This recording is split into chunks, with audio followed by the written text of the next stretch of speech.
últimos 37 años. Actualmente está jubilado y desde el 2008 se dedica a investigar la lógica matemática y tiene en su haber ya unas 30 publicaciones relacionadas con este ámbito. Hoy va a presentarnos su último libro con el título Economía para socialistas y patriotas. Este título, verdaderamente sugerente, es publicado en 2018 y sigue la línea de las anteriores publicaciones, pero en este caso proponiéndose ofrecer las herramientas teóricas necesarias para pensar con rigor en economía, tratando de ofrecer a cualquier persona interesada un instrumento para aprender lo esencial en la economía, incluso si se carece de conocimientos previos. Este considero que es un aspecto vital, de mucha importancia, que no se debe descuidar en ningún caso, y menos en una época en la que asistimos a una precarización de las condiciones laborales, a una tercermundización a la que hace referencia tanto Laureano Luna, y vemos como, por ejemplo, el salario real tiende a la baja por muchas leyes de cuotas y leyes de teletrabajo que se saquen continuamente de la chistera. Posiblemente el libro La alternativa a la mundialización, bases políticas contra el pensamiento único, este del año 2000, sea el germen de la producción ensayística de Laureano Luna. A su vez, la tercermundización de la economía en Europa y España serán el argumento de otros dos títulos más recientes. En 2015 es La lucha obrera en la era del capitalismo global y en 2017 el manifiesto de la izquierda nacional, la síntesis del siglo XXI, que si no me equivoco y me corrija el autor, se incluye en este libro de Economía para socialistas y patriotas. Sí, efectivamente, sí. De acuerdo. Bien, antes de dar el paso a nuestro invitado, me gustaría citar una idea expuesta por él mismo en una entrevista a un medio digital. La mayor parte de los males que hoy sufrimos son consecuencia de la preponderancia de la lógica del mercado, desde la destrucción de los valores, las identidades y las conquistas sociales, hasta el genocidio por sustitución demográfica o la destrucción del medio ambiente. Bien, pues con estas palabras doy paso a nuestro invitado, Laureano Luna, agradeciéndole enormemente su participación.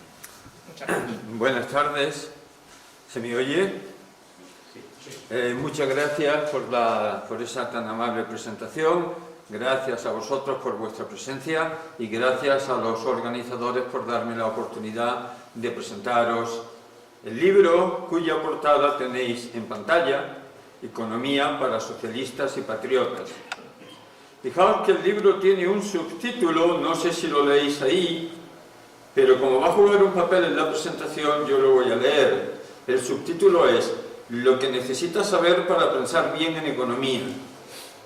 Mirad, cuando yo tenía 20 y pocos años, hace de eso más de 40, me di cuenta de que para pensar la política había que saber economía.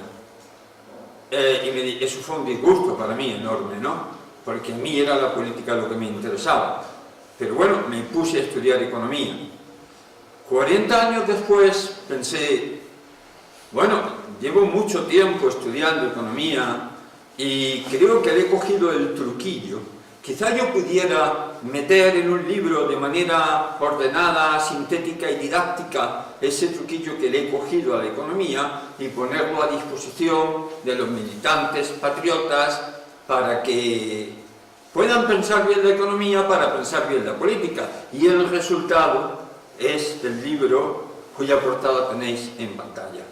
Por eso el subtítulo es importante. De hecho, me vais a permitir que empiece la presentación del libro basándome en su título y su subtítulo.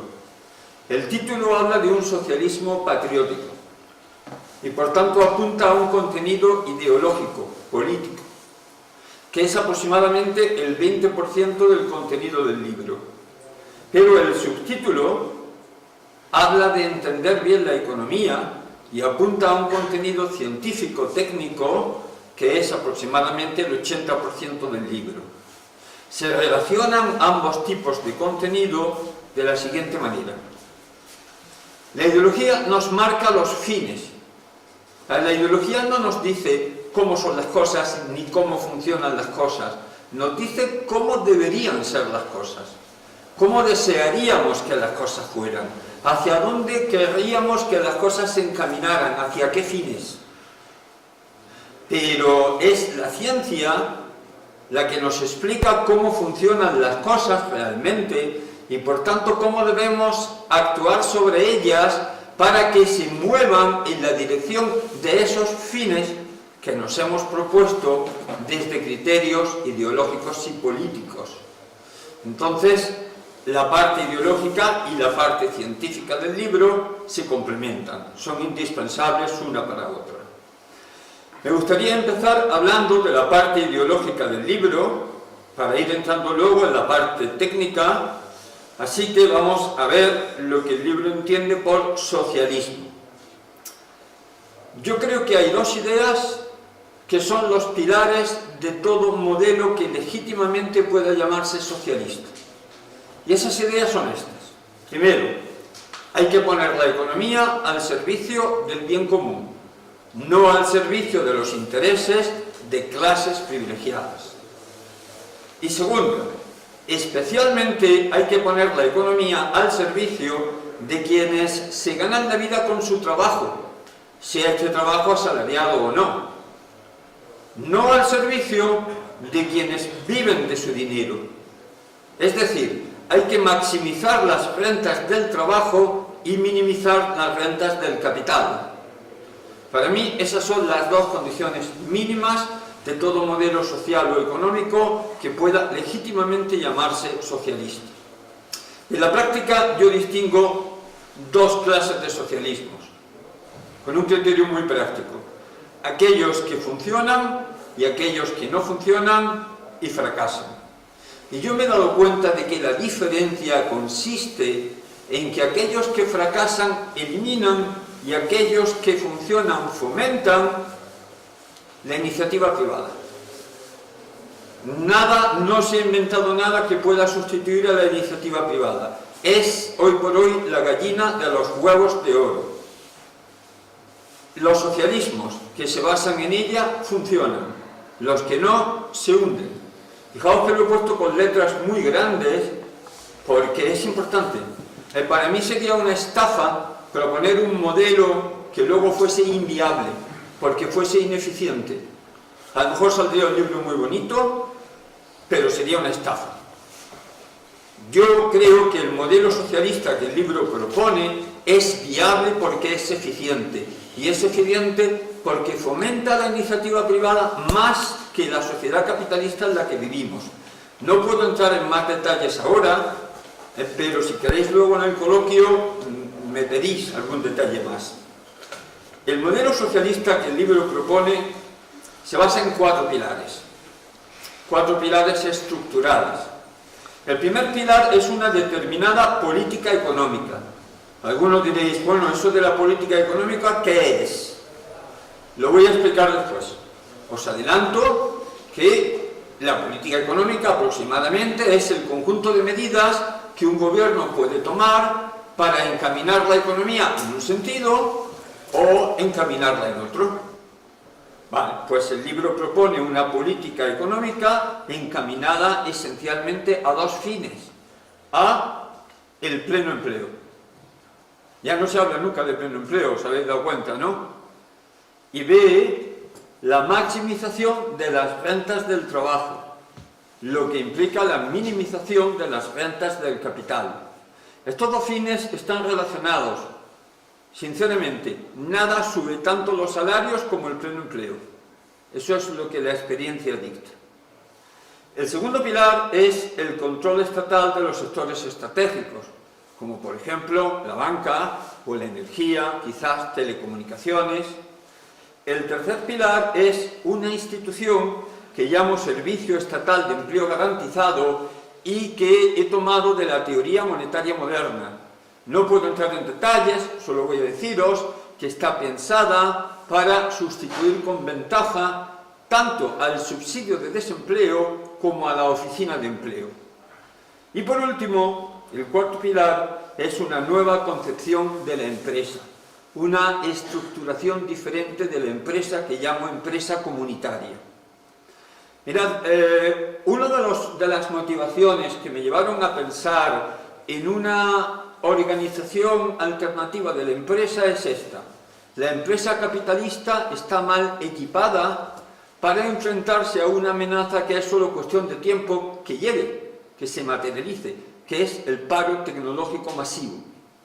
La empresa comunitaria pretende ser un diseño de empresa que pueda afrontar ese reto con éxito, Para daros una pincelada muy sencilla, os diría que la empresa comunitaria está pensada para que funcione más como una familia que como la empresa capitalista actual. Luego, si queréis, me pedís más detalles, ¿de acuerdo? Bien, decíamos que la ideología, en el caso del libro El socialismo patriótico, nos señala los fines. Vamos a imaginar que nosotros estamos en el gobierno, tenemos el timón de la economía y vamos a preguntarnos qué panorama encontraríamos y en ese panorama cuáles serían nuestros fines inmediatos. Bien, pues el panorama sería algo como esto. Encontraríamos paro, encontraríamos precariedad laboral, sobre todo entre la gente joven, y encontraríamos pobreza, lo que llamo la triple P: paro, precariedad y pobreza. Y fijaos, pobreza no solamente entre quienes no tienen trabajo, pobreza también entre trabajadores pobres. Hay trabajadores pobres. Una cosa que no existía en España hace 20 o 30 años. De hecho, lo curioso es que en España hoy hay más de la triple P que hace 20 o 30 o incluso 40 años. Y eso es curioso porque en las últimas décadas nuestra capacidad para producir, nuestra capacidad tecnológica ha aumentado, no se ha reducido.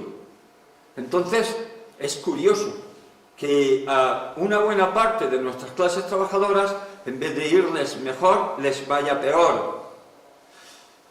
En el libro, para explicar ese hecho, aludo a un hecho reciente o relativamente reciente de la historia, que es la globalización, que está también en el título de esta jornada, ¿verdad? Comunidad frente a globalización. De hecho, yo diría que el modelo socialista que el libro propone sería la encarnación en economía de ese lema: comunidad frente a globalización. Cuando hablo de globalización, me refiero en concreto, en el contexto de este libro, a la globalización económica, que es la libre circulación de mercancías, capitales y mano de obra. ¿Cómo produce la globalización paro, precariedad y pobreza, la triple P? Pues por dos caminos. Vamos a verlos porque esto de la globalización es importante, es el marco histórico en el que el libro se escribe y para el cual el libro se escribe. Mirad, lo primero que hace la globalización es que proporciona al capital acceso a una reserva inmensa de mano de obra barata que antes de la globalización no estaba a su alcance. Es la mano de obra del tercer mundo, que el capital puede usar de dos maneras: gracias a la libre circulación de mano de obra, trayéndosela como mano de obra barata, dispuesta a aceptar salarios menores para presionar a la baja los salarios.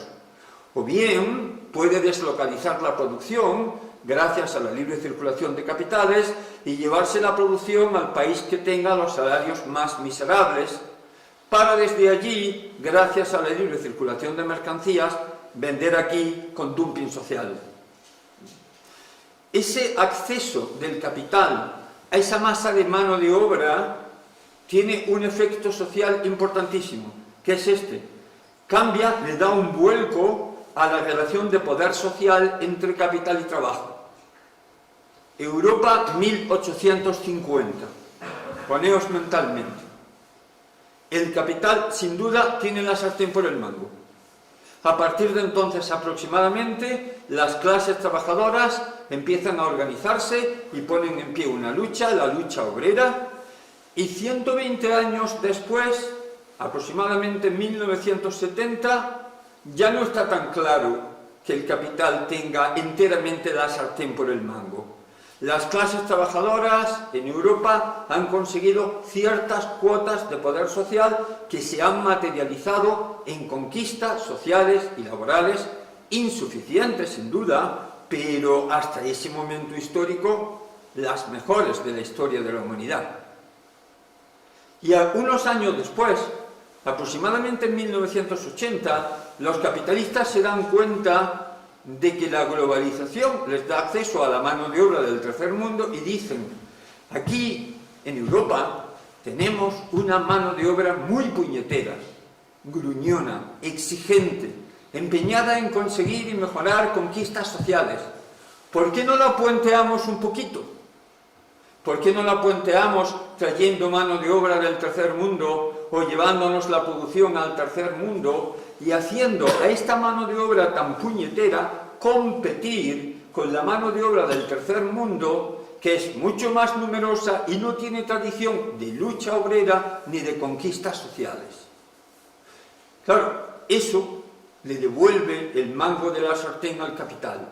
Y ahora, gracias a la globalización, el capital tiene de nuevo la sartén por el mango. Y eso es lo que hace posible, lo que permite que se hayan impuesto políticas neoliberales que son gravemente lesivas para los derechos de la mayoría de la población, de las clases trabajadoras. Políticas neoliberales que provocan paro, precariedad y miseria. Fijaos, los progres, los de Podemos, por ejemplo, que se llaman socialistas y de izquierda, pero son simplemente progres, cuando ellos hablan contra el neoliberalismo, el ultracapitalismo, la pérdida de derechos laborales, nunca llevan el análisis hasta el final.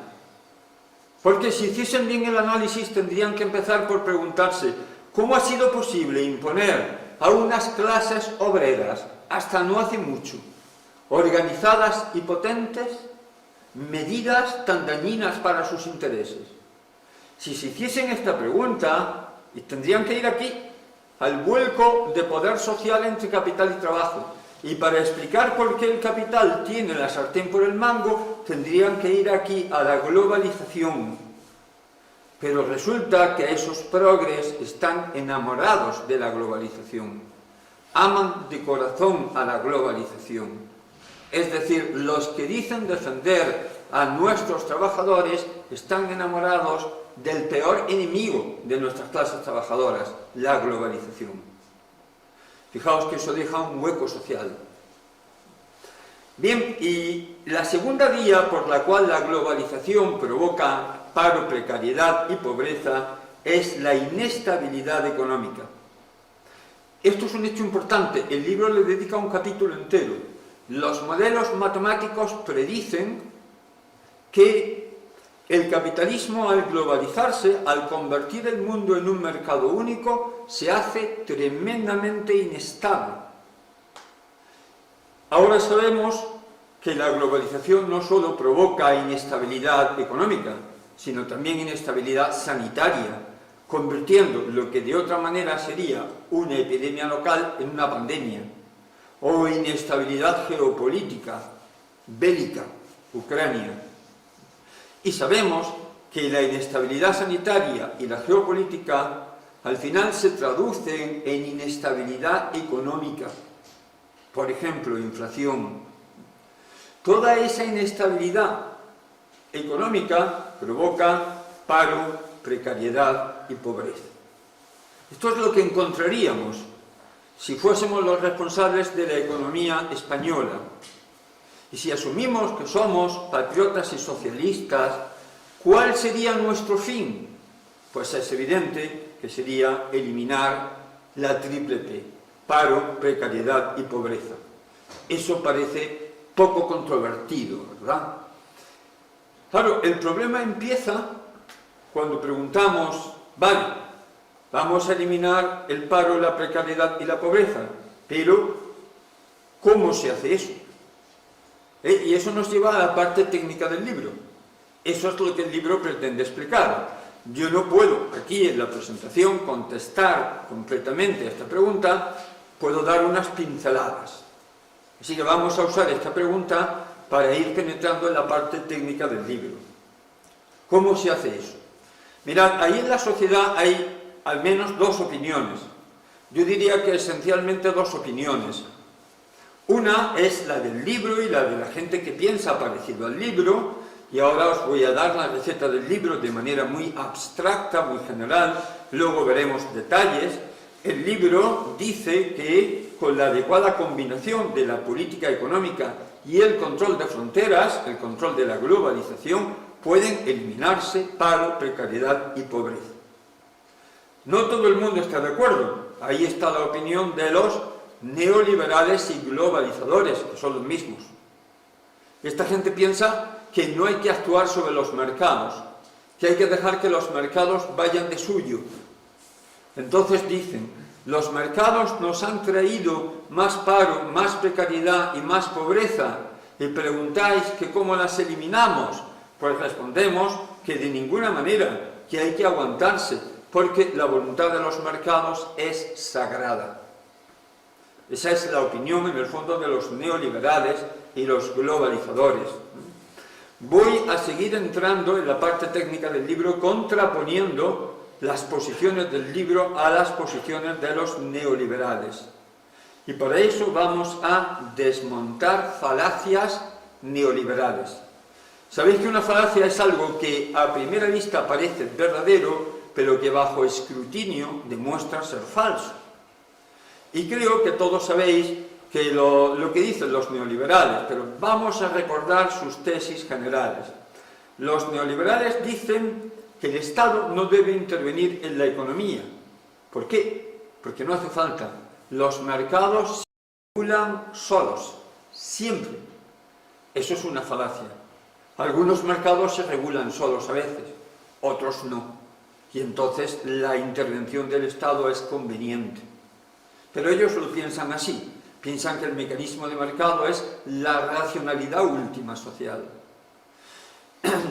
Claro, como ellos piensan que los mercados se regulan siempre, opinan que la intervención del Estado es, en el mejor de los casos, inútil y en el peor de los casos, perjudicial, pero nunca eficiente. Y lógicamente, como no quieren que el Estado intervenga en la economía y las fronteras nacionales son parte de la estructura del Estado, no quieren que haya fronteras económicas. No debe haber fronteras, sino lo contrario, libre circulación de mercancías, capitales y mano de obra, o sea, globalización económica. Y luego argumentan diciendo que eso debe ser así porque sin fronteras salimos ganando todos. Esto es radicalmente falso y lo vamos a demostrar después. Bien, en mi camino para desmontar falacias neoliberales, como no puedo tratar todas las que trata el libro, pensé en escoger dos casos de estudio que son suficientemente representativos como para que su consideración arroje una visión general sobre el contenido del libro.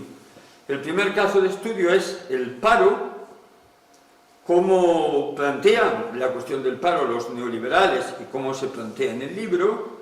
El segundo caso de estudio es el comercio exterior, pues igual, contrastando la posición neoliberal con la del libro. Esto nos lleva, vamos al paro, nos lleva a la parte técnica del libro. Eso quiere decir que la charla a partir de ahora se va a hacer un pelín más técnica. También quería que vieseis los instrumentos técnicos o algunos de los instrumentos técnicos que el libro utiliza, que son los que usan todos los libros de economía, y que vieseis que son muy fácilmente comprensibles. El libro intenta dar lo esencial de la economía sin exigir, como ha dicho el presentador, sin exigir al lector conocimientos previos ni de economía ni de matemáticas. Pero vamos a entrar un poquito más en la parte técnica. Advertido eso, aquí tenemos un eje de coordenadas cartesianas, o mejor, la cuarta parte de un eje, el cuadrante positivo. Las cantidades negativas que irían aquí, en economía, tienen muy poca presencia. Existen a veces, pero podemos contentarnos con el cuadrante positivo. Sabéis que cuando se pinta un eje de coordenadas cartesianas, pues en los ejes se ponen variables. En economía, aquí suele ser el precio y aquí suele ir la cantidad. Q. Esa Q viene de cómo se dice cantidad en latín, supongo. Precio y cantidad.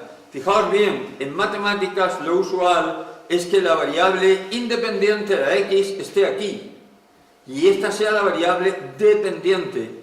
Por desgracia, en economía la costumbre es la contraria. El precio va a ser la variable independiente y la cantidad la variable dependiente, es decir, la cantidad va a ser función del precio.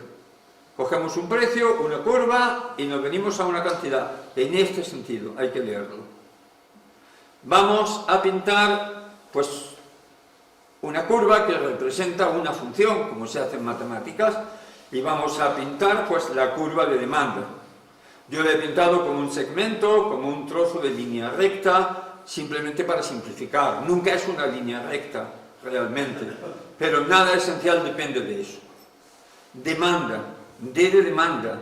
Recordad que la demanda son las ganas de comprar, los demandantes son los compradores.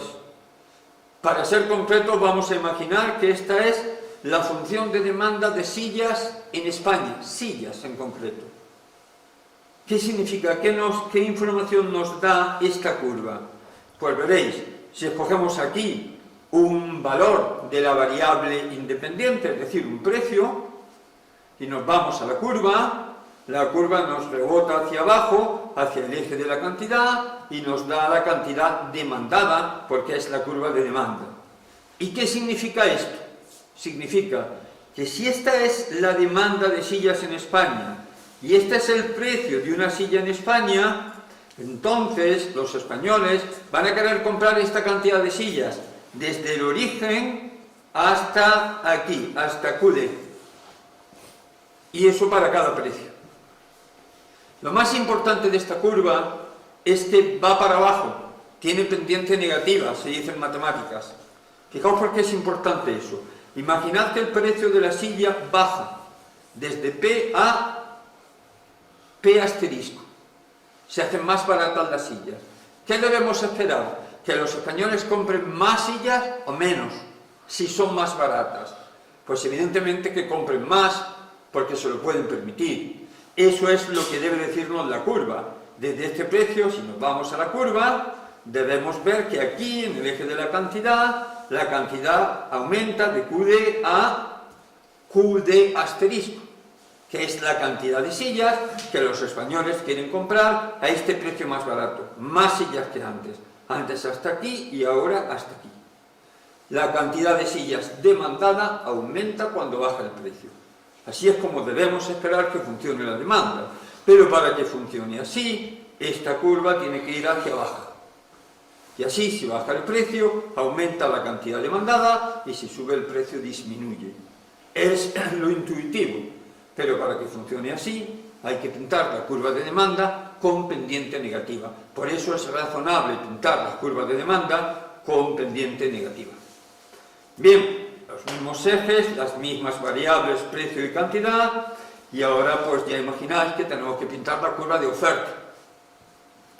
No la llamamos O, porque la O mayúscula se confunde con el cero, y entonces se tiende a evitar y cogemos la inicial de la palabra inglesa para oferta, que es supply. Así que esa es oferta, la línea roja es oferta. Oferta de sillas en España. Recordad que la oferta son las ganas de vender. A los ofertantes u oferentes son los que fabrican sillas y las ponen a la venta en el mercado. Bien, ¿y esta curva qué información nos da? Pues igual que la otra, si escogemos un valor de la variable independiente aquí, es decir, un precio, P, y nos vamos a la curva nos manda para abajo al eje de la cantidad y nos da la cantidad QS ofertada de sillas. ¿Y qué significa eso? Significa que si esta es la curva de oferta de sillas en España y este es el precio de una silla en España, entonces los fabricantes de sillas en España van a querer fabricar y poner a la venta esta cantidad de sillas, desde esta esquina hasta aquí. ¿Veis? Y así para cada precio. Lo característico y más importante de esta curva es que va hacia arriba, que tiene pendiente positiva. ¿Por qué? Imaginad que el precio de la silla sube desde P a P asterisco, de manera que los fabricantes ahora, por cada silla que fabrican y venden, sacan más. ¿Qué debemos esperar?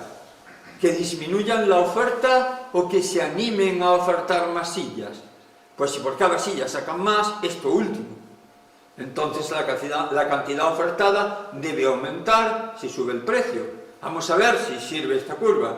Desde este nuevo precio más alto nos vamos a la curva de oferta de sillas y entonces aquí la cantidad ofertada debe aumentar desde QS hasta QS asterisco, que es la cantidad de sillas ofertada en el mercado en España a este precio superior.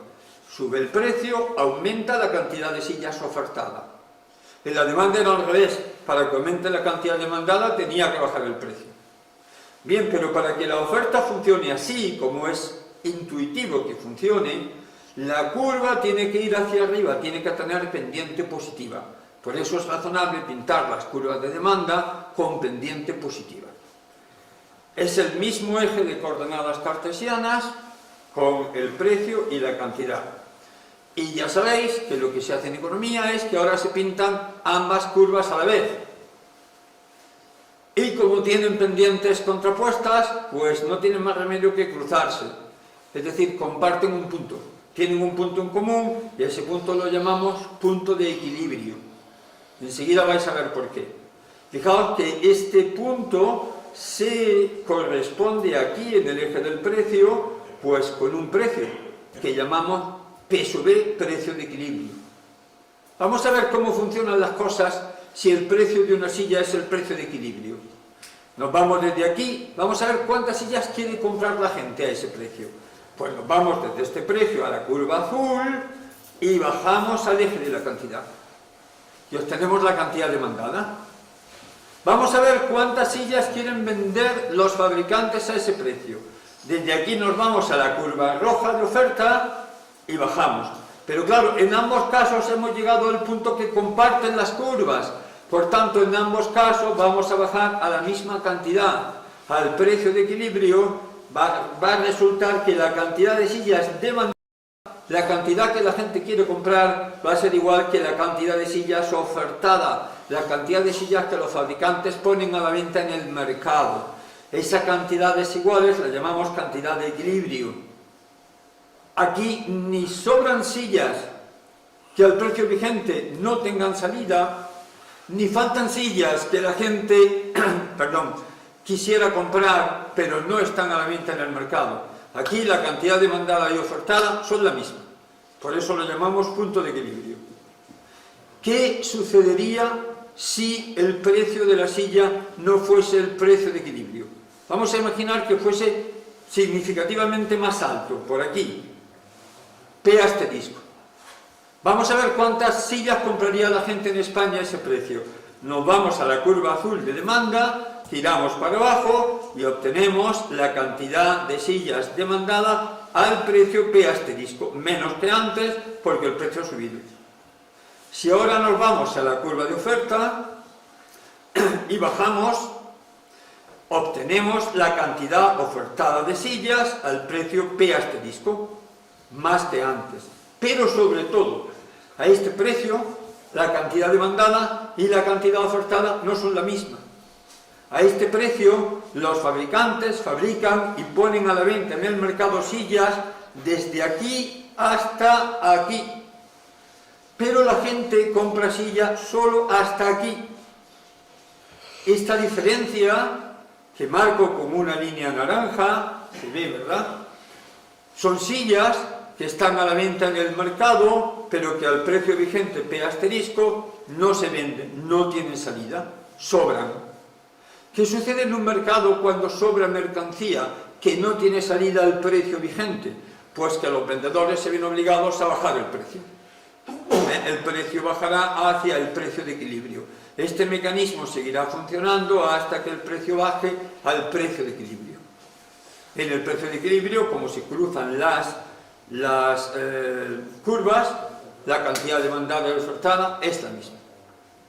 Bien, este mecanismo de mercado es muy básico, lo conocíais todos, lo conoce la gente de la calle que no ha visto en su vida un gráfico de esto ni ha estudiado economía, es de sentido común. Pero para nosotros va a ser muy importante porque lo vamos a extraer del mercado de las sillas y lo vamos a aplicar a un mercado mucho más importante, el mercado laboral, el mercado de trabajo, el mercado en el que se contratan trabajadores. Fijaos, el siguiente gráfico es estructuralmente idéntico a este. Solo hemos cambiado algunos nombres. Aquí en vez de P tenemos una W, que significa salario. Como la S de salario la tenemos ya ocupada para la oferta, tenemos que echar mano de otra inicial inglesa. Y esta es la inicial de la palabra inglesa para salario, que es wage. Así que aquí están los salarios. Recordad, el salario es un precio. Es el precio del trabajo. De manera que seguimos teniendo aquí el precio. Y aquí la cantidad laboral. No la cantidad de sillas, la cantidad de trabajadores. Y aquí tenemos la demanda laboral. Cuidado, la demanda laboral no es que la gente demande empleo, no. La demanda laboral es la demanda de trabajadores por parte de las empresas. La curva azul ahora representa el comportamiento de las empresas en lo referente a la contratación de trabajadores. Que la gente se oferte en el mercado de trabajo buscando empleo, eso lo recoge la curva de oferta laboral. La gente que busca empleo se oferta en el mercado de trabajo. Y puede ser que encuentre una empresa que lo demande y lo contrate, o puede que no. Entonces, esas son las curvas de demanda y de oferta laboral. Como tienen pendientes contrapuestas, se cruzan en un punto que llamamos punto de equilibrio, con el que se corresponde un salario de equilibrio W sub E. Si este es el salario vigente, la cantidad ofertada, la cantidad de gente que busca empleo, va a ser la misma que la cantidad demandada, la cantidad de trabajadores que las empresas quieren contratar, va a ser la cantidad de equilibrio. Aquí ni van a sobrar trabajadores que no encuentren empleo, ni va a ser el caso que las empresas quisieran contratar trabajadores que sin embargo no encuentran. Ni sobran ni faltan. Cantidad demandada y cantidad ofertada, la misma. Pero ¿qué pasaría si en el mercado de trabajo el salario vigente fuese diferente del salario de equilibrio? Vamos a imaginar que estuviese un poco más alto, por aquí, en W asterisco. Vamos a ver cuántos trabajadores contratarían las empresas a ese salario. Nos vamos a la curva azul de demanda, bajamos y encontramos la cantidad de trabajadores demandada por las empresas al salario W asterisco. Si ahora nos vamos a la curva de oferta, la curva roja, y bajamos, vemos la cantidad de gente que se oferta en el mercado de trabajo buscando empleo, la cantidad ofertada al salario W asterisco. Ya no son iguales. Si este es el salario vigente, la gente que busca empleo va desde aquí hasta aquí, pero las empresas solo contratan gente hasta aquí. Esta es la cantidad demandada por las empresas. Esta diferencia, que marco de nuevo con una línea naranja, son trabajadores que buscan empleo en el mercado de trabajo, pero no son contratados. Es exactamente lo que llamamos paro. Ante este gráfico, los neoliberales nos dicen, si hay paro, es que el salario vigente está por encima del salario de equilibrio. Y eso es absolutamente cierto, porque esto no es ideología, son matemáticas. Es pura geometría, lo tenéis ante los ojos. La única manera de que la cantidad ofertada sea mayor que la demandada es que el salario vigente esté por encima del salario de equilibrio. Indiscutible. Ahora bien, el libro se separa de la opinión de los neoliberales cuando hacemos la siguiente pregunta. Vale, de acuerdo, tenemos paro. ¿Cómo lo eliminamos? Ahí es donde los caminos se bifurcan. La respuesta de los neoliberales es extremadamente consistente con sus planteamientos generales. Ellos dicen que los mercados se regulan solos, ¿verdad? ¿Qué pasaba en el mercado de las sillas cuando sobraban sillas que al precio vigente no tenían salida? Que bajaba el precio de la silla. Pues, ¿qué debe pasar en el mercado laboral si hay trabajadores ofertados que las empresas no contratan? Pues que debe bajar el salario, que es el precio del trabajo, debe bajar al salario de equilibrio. Eso está claro, así se regulan los mercados. Los neoliberales lo tienen muy fácil, no hay que hacer nada. Claro, desde el punto de vista de un socialismo patriótico como el que se defiende en el libro, esto es un problema, porque efectivamente queremos eliminar el paro. Hemos puesto el pleno empleo como el primer objetivo de la política económica. Pero no queremos bajar los salarios, porque no queremos minimizar, sino maximizar las rentas del trabajo.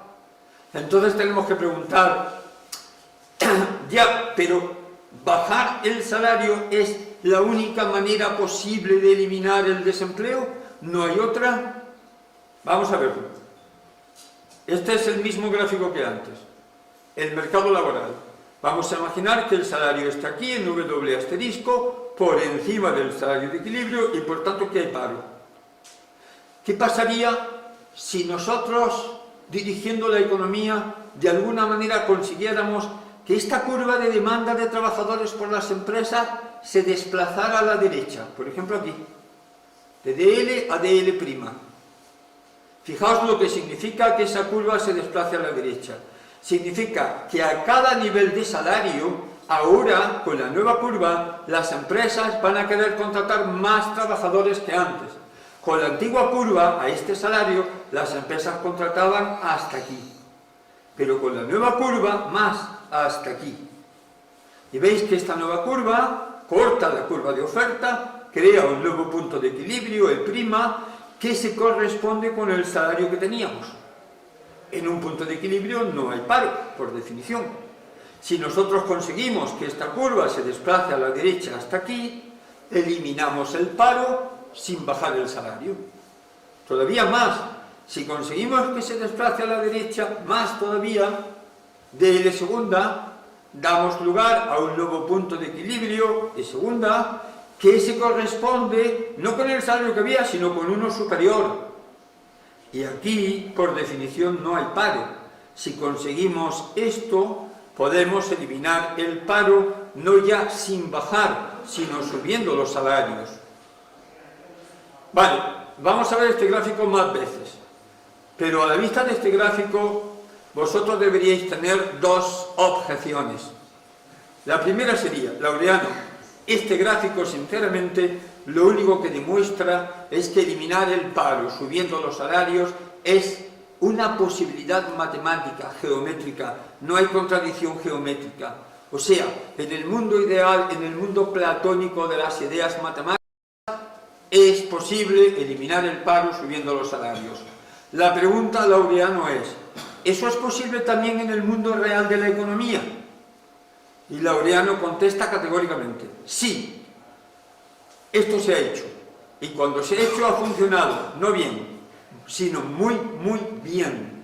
Y luego, si queréis, en el coloquio me preguntáis ejemplos históricos. ¿De acuerdo? Y la segunda pregunta, la segunda objeción que deberíais tener en la cabeza sería, vale, Laureano, te vamos a conceder provisionalmente, al fin y al cabo no hemos leído el libro todavía, que esto es posible en la economía real. ¿Cómo se hace? Y yo ahora mismo, a estas alturas, contesto con la misma contestación general que di, mediante la adecuada combinación de política económica y control de fronteras, que luego vamos a ver más detalles sobre eso. Pero ya tenemos el contraste entre la posición neoliberal, la receta para eliminar el paro es bajar salarios, y la posición del libro, no. Se puede eliminar el paro, no ya sin bajar, sino incluso subiendo salarios. Vamos entonces al segundo caso de estudio, paro y comercio exterior, ¿recordáis? Vamos a hablar un poquito sobre el comercio exterior. Sabéis que ahí los neoliberales dicen, sin fronteras salimos ganando todos. ¿Seguro? ¿Seguro que sin fronteras salimos ganando todos? Vamos a verlo. Yo os voy a reproducir exactamente el argumento que dan los neoliberales a favor de la tesis de que sin fronteras ganamos todos. Y os voy a señalar exactamente dónde falla el argumento. Este cuadro que tenéis aquí, que está sacado del libro, representa una economía mundial tremendamente simplificada. A ver, en economía y en todas las ciencias, los ejemplos se simplifican mucho para concentrarse en lo esencial. Y esa simplificación no significa que se esté mintiendo, ¿vale? Imaginamos que en el mundo hay solo dos países, España y Marruecos, y que solo se producen dos bienes, neveras y toneladas de lana. Vamos a imaginar que en España fabricar una nevera, coste de producción, son 100 euros. Y una tonelada de lana, 500 euros, 5 veces más.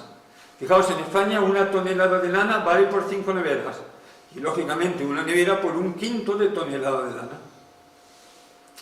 Bien, nos vamos a Marruecos, salarios más bajos, menos impuestos medioambientales, etc. Fabricar una nevera cuesta la mitad, 50 euros allí. Y una tonelada de lana, menos de la mitad, solo 200 euros. Fijaos, en Marruecos una tonelada de lana no vale por 5 neveras, sino por 4. La tonelada de lana es más barata en términos de neveras. Y una nevera no vale 1/5 de tonelada de lana, vale más, vale 1/4 de tonelada de lana. La nevera en Marruecos es más cara en términos de lana.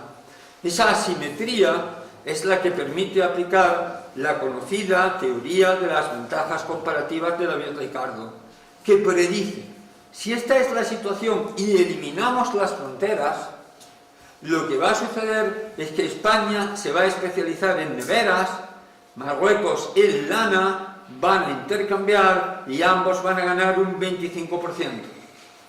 En España, imaginaos que estamos en España y podríamos decir, pues podemos fabricar una tonelada de lana, pero eso nos obliga a sacrificar la producción de 5 neveras. Y si en vez de la tonelada de lana fabricamos las 5 neveras y las cambiamos en Marruecos por lana, porque en Marruecos una tonelada de lana no vale tanto como 5 neveras, vale 4.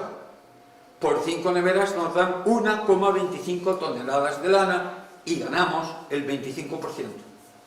Y si estamos en Marruecos diríamos, podríamos fabricar una nevera, pero tendríamos que sacrificar la producción de 1/4 de tonelada de lana. Y si en lugar de la nevera fabricamos ese cuarto y lo cambiamos en España por neveras, porque en España una nevera no vale tanto como 1/4 de tonelada de lana, vale menos, vale 1/5. Por 1/4 nos van a dar 1,25 neveras y vamos a salir ganando un 25%. Vale, esa es la teoría de las ventajas comparativas de David Ricardo, que es una teoría clásica de la economía clásica. Bien, esto funcionaría efectivamente en una economía de trueque, sin dinero, en la que las neveras se valorasen en lana y la lana en neveras. Ahora bien, en una economía monetaria, en la que los costes de producción se valoran en moneda, esto es una pura y absoluta burla. Burla absoluta. Lo digan economistas, premios Nobel, catedráticos de universidad, presidentes del gobierno o lo que sea. Es una pura burla. Y es muy fácil ver por qué. Imaginaos que esta es la situación, imaginaos que nosotros fabricamos neveras en España y que quitan las fronteras. A nosotros nos va a importar muy poco esta relación entre neveras y lana o esta. ¿Sabéis cuál nos va a importar? Esta, la vertical. Nos va a importar que fabricar una nevera en España nos sale por 100 euros y en Marruecos solo por 50 y tenemos 50 euros más de margen por nevera. Así que nos vamos a llevar la producción de neveras a Marruecos. Pero es que con la lana todavía más, porque la tonelada de lana en España nos cuesta fabricarla 500 euros y en Marruecos menos de la mitad, 200. Y nos vamos a llevar la producción de lana a Marruecos. Y vamos a destruir puestos de trabajo en España para quedarlos en Marruecos. Y además, luego vamos a tener que comprar todo eso en Marruecos, haciendo deficitaria nuestra balanza comercial, enviando a Marruecos un dinero que no va a volver. Evidentemente, esto no beneficia a todos. A España no la beneficia. Por lo menos, a los trabajadores españoles no los beneficia. Quizá a los capitalistas que se llevan la producción sí, pero a la mayoría de la población, a los trabajadores españoles, no les beneficia. Por tanto, es evidente que la eliminación de fronteras premia a los países que peor tratan a sus trabajadores y castiga a los países que mejor tratan a sus trabajadores. pone a competir a los trabajadores de los países en los que la lucha obrera ha conseguido más con los trabajadores de los países en los que ni siquiera ha existido la lucha obrera. Pero no salimos todos ganando. Esto es tan evidente que uno se pregunta, ¿cómo es posible que se siga discutiendo? Veréis, yo creo que se sigue discutiendo porque detrás de lo que aparentemente es un mero debate académico, científico, se esconde otra cosa muy diferente. Un conflicto social de intereses económicos que opone a dos partes de la sociedad. Una pequeña parte, pequeñísima parte que vive de su dinero y la mayoría de la población que vive de su trabajo. Mirad, esta gente sí que quiere que el paro se elimine bajando salarios. A ellos les queda así más margen. Esta gente sí que quiere que se eliminen fronteras para poder traerse masivamente mano de obra barata que presione a la baja los salarios, o para llevarse la producción al país que encuentren que peor trate a los trabajadores. Pero claro, la gente que vive de su trabajo no quiere que el paro se elimine bajando salarios. Van a pedir una alternativa. No les interesa que les quiten las fronteras para ver cómo sus puestos de trabajo huyen a otros países con salarios más bajos. Y no les interesa que les traigan mano de obra barata que presione a la baja sus salarios. Esta contraposición es evidente y yo la quiero hacer aquí, la quiero resaltar aquí porque el libro tiene una lectura política. Es decir, el libro propone un modelo socialista y patriótico que podría perfectamente ser el eje de un movimiento político español socialista y patriótico. Si alguien hace esa lectura política del libro, debe recordar siempre que en la sociedad hay dos grupos, uno muy minoritario pero muy poderoso y otro muy mayoritario pero mucho menos poderoso y organizado. Y que la labor de un movimiento político, socialista y patriótico sería alinearse con los intereses de los que viven de su trabajo y defenderlos. Hemos dicho que íbamos a hablar un poco de política económica. Mirad, la política económica se divide en varios sectores. Yo voy a distinguir 4. Tenéis ahí primero la política fiscal. La política fiscal se ocupa de los ingresos y gastos del Estado. Por Estado debéis entender todas las administraciones públicas, desde los ayuntamientos hasta el gobierno central. ¿Cuáles son los ingresos del Estado? Esencialmente los impuestos, incluyendo en ellos las cotizaciones a la seguridad social. ¿Y cuáles son los gastos del Estado? Pues desde las fiestas patronales a mantener hospitales, escuelas, la vía de carreteras, el ejército, las pensiones, los subsidios de desempleo y los chiringuitos. He citado lo útil y ahora el gasto inútil, los chiringuitos. Ese es el gasto del Estado. La política fiscal debería hacerla en principio el gobierno de la nación. Pero si es un gobierno de la nación dentro de la Unión Europea, no funciona así exactamente, porque Bruselas pone límites estrechos en política fiscal, de manera que en buena medida los españoles hemos perdido la soberanía sobre nuestra política fiscal. Tenemos ahora la política monetaria. Esta la desempeñan los bancos centrales, es decir, los bancos que emiten moneda. Cuando teníamos la peseta en España era el Banco de España. En el euro es el Banco Central Europeo. Aquí hemos perdido completamente la soberanía sobre nuestra política monetaria. Y Bruselas nos trata muy mal en cuestiones laborales. En el libro tenéis los detalles. Mirad, la política monetaria determina esencialmente dos magnitudes que están estrechamente vinculadas. Una es la cantidad de dinero en circulación y otra es el tipo de interés vigente. Están vinculadas porque el tipo de interés es simplemente el precio del dinero, igual que el salario es el precio del trabajo. Así, por ejemplo, si yo hago la cantidad de dinero en circulación escasa, los bienes escasos suben de precio, me va a subir el tipo de interés. y viceversa. Luego tenemos la política de comercio exterior, ya hemos dado una pincelada sobre eso, y la política laboral, empleo, desempleo, reformas laborales, de esto hemos dado también una pincelada. Vamos a decir un poquito de política fiscal y un poquito de política monetaria para terminar. Y para eso vamos a seguir desmontando falacias neoliberales.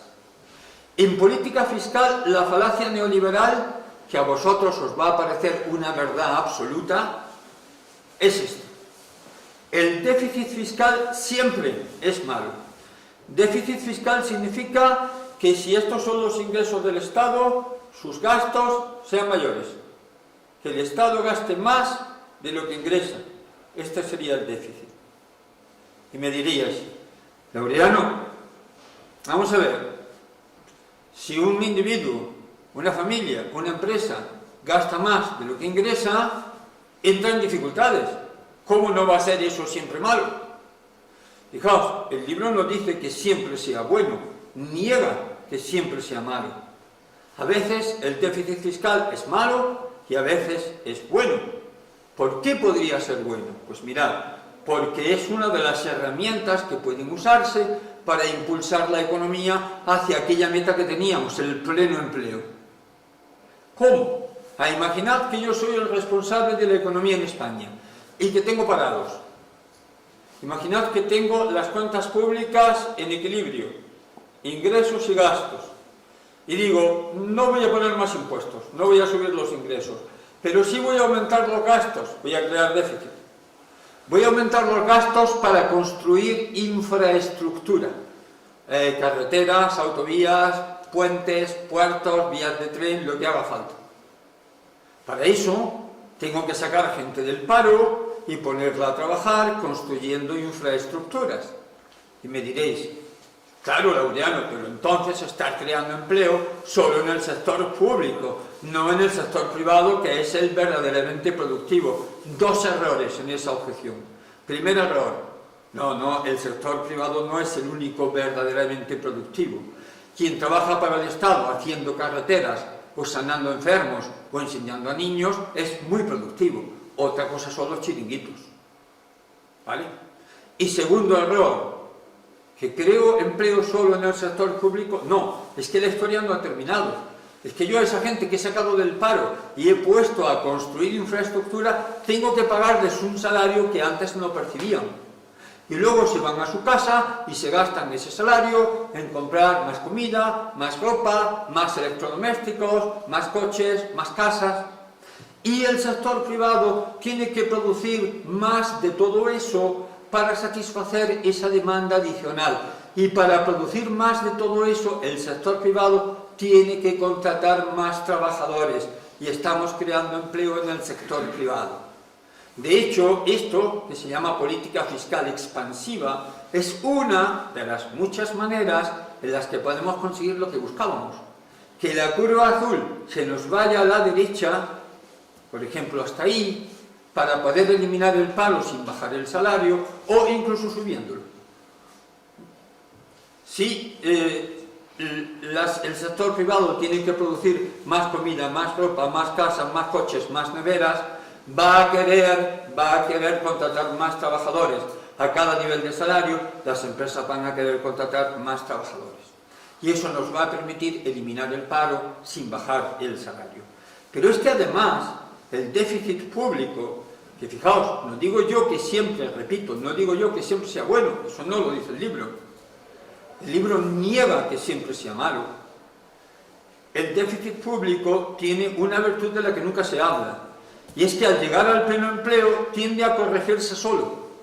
¿Por qué? Porque en el pleno empleo hay más trabajadores trabajando, ganando un salario, pagando impuestos, cotizando a la seguridad social. Las empresas tienen mayor volumen de negocio, pagan más impuestos y cotizan por más trabajadores. Es decir, los ingresos del Estado me van a subir. Y a la vez me van a bajar los gastos del Estado. ¿Por qué? Porque no tengo que pagar subsidios de desempleo, rentas de inserción o mínimos vitales. Si a vosotros vais por la calle y una persona con un micrófono en la mano, así de sopetón, os asalta, os pone el micrófono en la boca y os dice, mira, estos son los ingresos del Estado y estos son los gastos del Estado, son más que los ingresos, hay déficit. ¿Qué debe hacer el Estado para eliminar el déficit? ¿Aumentar los gastos o bajarlos? Vais a contestar inmediatamente, bajarlos es evidente. Pues no. La economía es tremendamente antiintuitiva, por eso hay que estudiarla cuidadosamente para poder pensarla bien.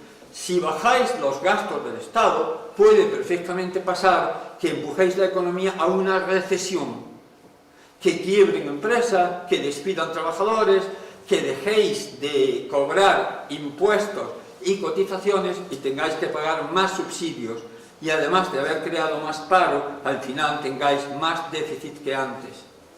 En el momento adecuado y hecho de la manera adecuada, un aumento transitorio provisional del déficit puede ser útil para corregir el déficit, porque ayuda junto con otras medidas a llevar la economía al pleno empleo, y en el pleno empleo es fácil corregir el déficit.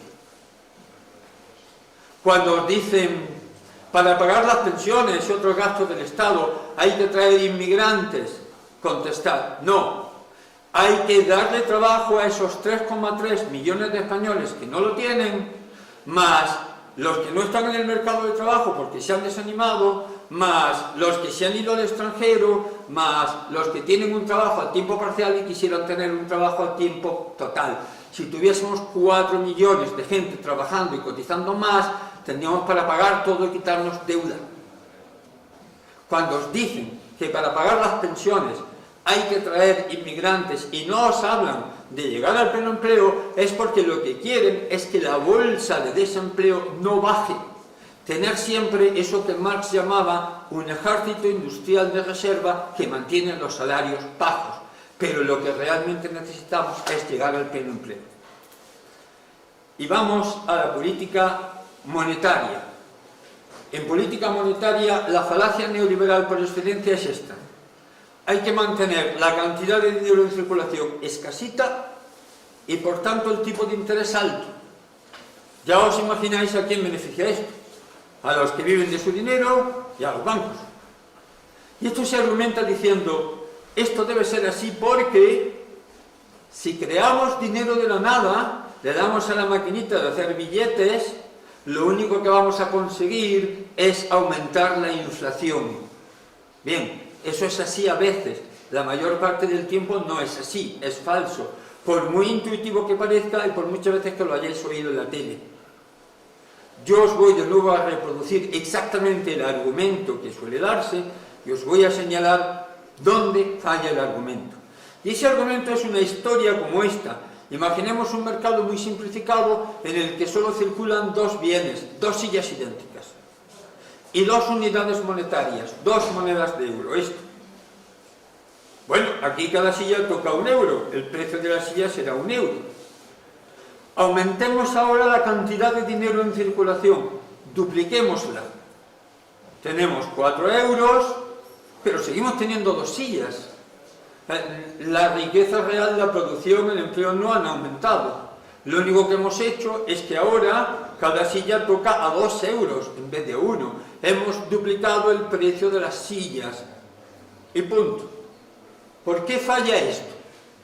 Porque parte de la falsa premisa de que al modificar la cantidad de dinero en circulación no modificamos la cantidad de sillas. Razona como si la cantidad de sillas fuera una constante. Pero no es así, porque esto razona como si no existiesen fábricas de sillas. Cuando hay más dinero en circulación y la gente tiene más poder de demanda y quiere comprar más sillas, puedo fabricar más sillas.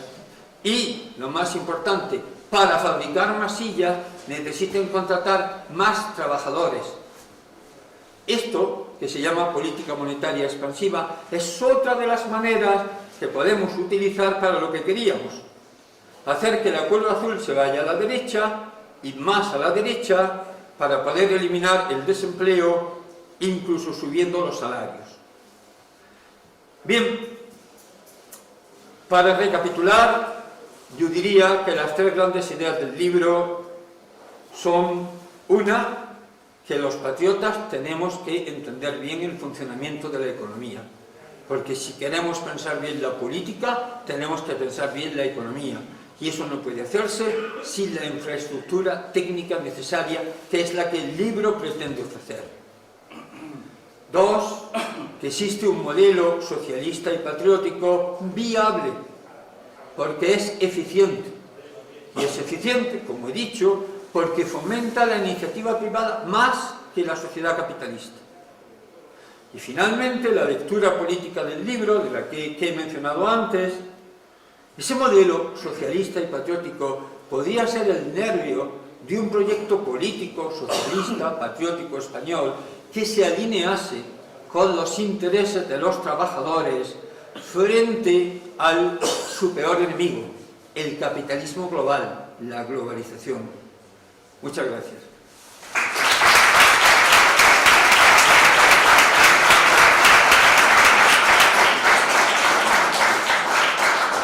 Muchas gracias. Mirad, tenéis el libro impreso y a la venta a menos de precio de coste. Os lo explico. Lo podéis descargar gratuito como PDF de una página de Facebook que se llama Izquierda Patriótica Española, que yo creé para albergar mis escritos. Pero si lo preferís ya impreso y encuadernado, aquí lo vais a tener más barato de lo que os va a salir imprimirlo y encuadernarlo por vuestra cuenta. Y además hay un servicio de postventa. Cualquiera que lea el libro y que encuentre dudas, es lo más normal, o quiera hacer sugerencias y comentarios, pues me los puede hacer o por el chat de Facebook, o yo le doy mi correo electrónico y por email, y yo con mucho gusto contestaré a esas dudas, sugerencias o comentarios. Si queréis, vamos al coloquio y después, pues los que queráis comprar el libro, lo compráis. Realizamos un pequeño turno de preguntas, por favor, directas.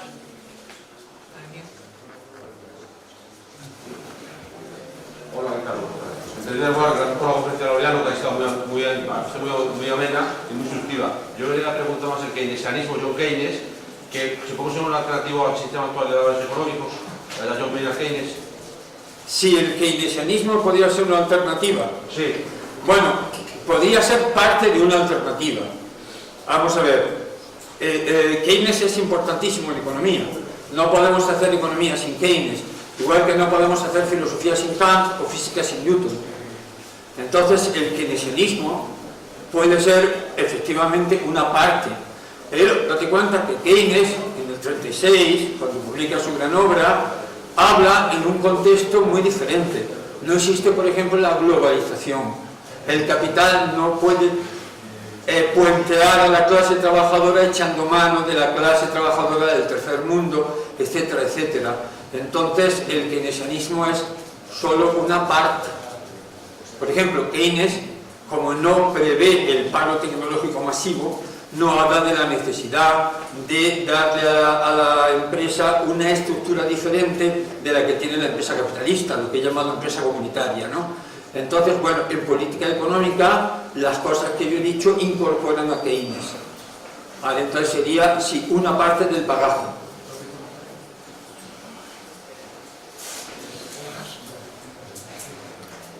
En mi caso, me ha encantado la ponencia. Gracias. Me gustaría que en la facultad de Economía, en la que estudié, hubiese tenido algún apunte similar a estos, porque la verdad es que simplemente se cierran el sistema neoliberal y no salen de ahí. Más allá, has comentado qué casos históricos ha habido de la aplicación de estas políticas para alcanzar el pleno empleo, si lo puedes comentar rápidamente. Sí, voy a comentar dos casos. Uno de ellos es Alemania entre el 33 y el 39. Os digo de antemano que yo no soy nacionalsocialista ni me gusta el nacionalsocialismo, porque soy demócrata y repudio todos los sistemas totalitarios. Pero reconozco que cada uno de los sistemas totalitarios que ha habido pueden tener aspectos aprovechables. Entonces, la política laboral en Alemania entre el 33 y el 39 fue ejemplar. ¿Por qué? Porque pasan de una economía con grave desempleo, más de 6 millones de desempleados, pasan en 6 años a una economía con sobreempleo, con más de pleno empleo. Pero además lo hacen sin bajar los salarios.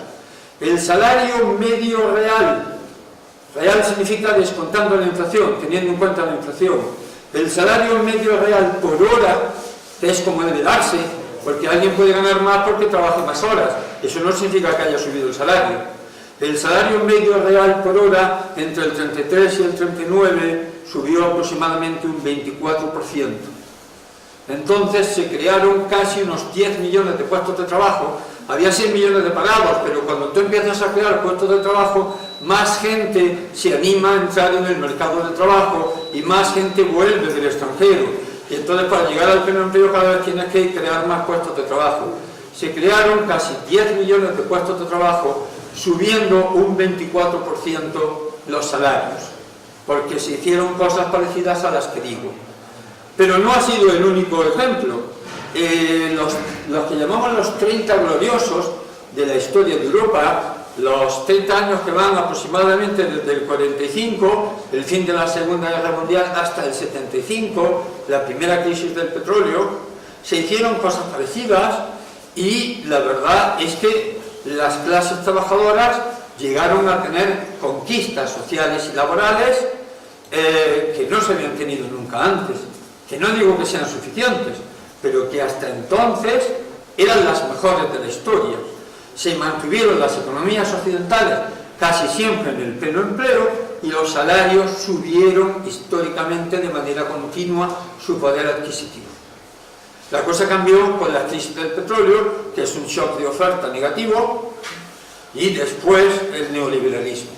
Pero ahí tenéis esos dos periodos en que las cosas se hicieron bien y se consiguió mantener el pleno empleo o llegar a él y a la vez subir los salarios. Eso demuestra que eso es importante, eso es posible. Por ejemplo, ya que me pides ejemplos históricos, me voy a permitir poner otro de un asunto relacionado. ¿Recordáis la historieta de las 2 sillas y las 2 monedas de euro? Que pretende decir que cuando se crea más dinero, no siempre el efecto único es la inflación. Mira, la creación de dinero más bestial de la historia es el llamado quantitative easing o facilitación cuantitativa que hizo el Banco Central de Estados Unidos, la Reserva Federal, aproximadamente entre el 2008, la crisis financiera, y el 2016. Ahí se creó dinero a unas cantidades increíbles. ¿Cuánto afectó a la inflación? Muy poquito, mínimamente. No subió un poquito la inflación, pero no de una manera que pudiese dañar a la economía.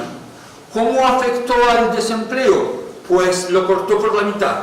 En el 2008 era aproximadamente del 11% y en el 2016 era aproximadamente del 5,5%.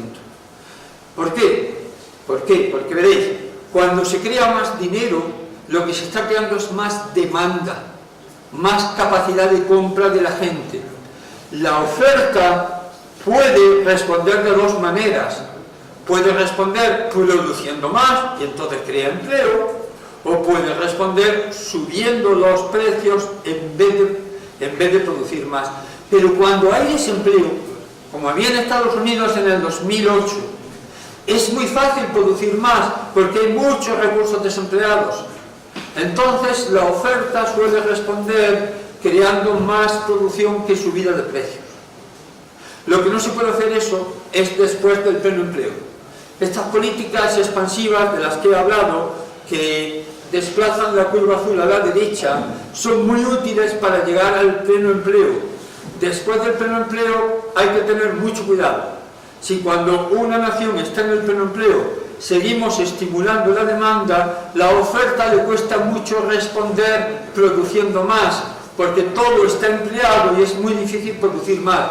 Hay que hacer horas extras, las máquinas se recalientan y entonces el impacto va a ser más en los precios que en la producción. Entonces sería verdad la historia de las 2 sillas.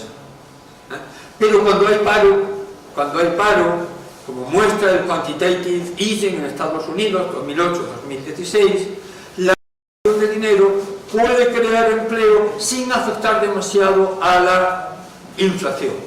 Vosotros fijaos una cosa, el paro es malo siempre. El paro es que la sociedad le está diciendo a una persona: no hay nada que tú sepas hacer por lo que estemos dispuestos a pagarte para que vivas. Eso no puede pasar en una sociedad patriótica y socialista. La inflación es mala a veces. La inflación es mala sobre todo cuando es desbocada, cuando no se puede calcular, cuando crea incertidumbre, porque los agentes económicos ante la incertidumbre no pueden hacer cálculos y se inhiben, y entonces la economía sufre. Pero pasar, por ejemplo, de una inflación de -1, que quizá tuvieran los Estados Unidos en el 2008 por la crisis financiera, a una inflación del +1 en el 2016, no pasa nada, la economía no se resiente, y mientras tanto ha bajado el paro a la mitad. Venga, seguro que hay más preguntas por ahí. Creo que ya no veo, que si vale. no nos va a dar tiempo a más. Así Vale. que te agradezco mucho en nombre de OCA y CIDE su participación. Hacemos un pequeño receso y continuamos con la siguiente ponencia. El que quiera que compre el libro. Eso es. Si no quiere. Muchas gracias.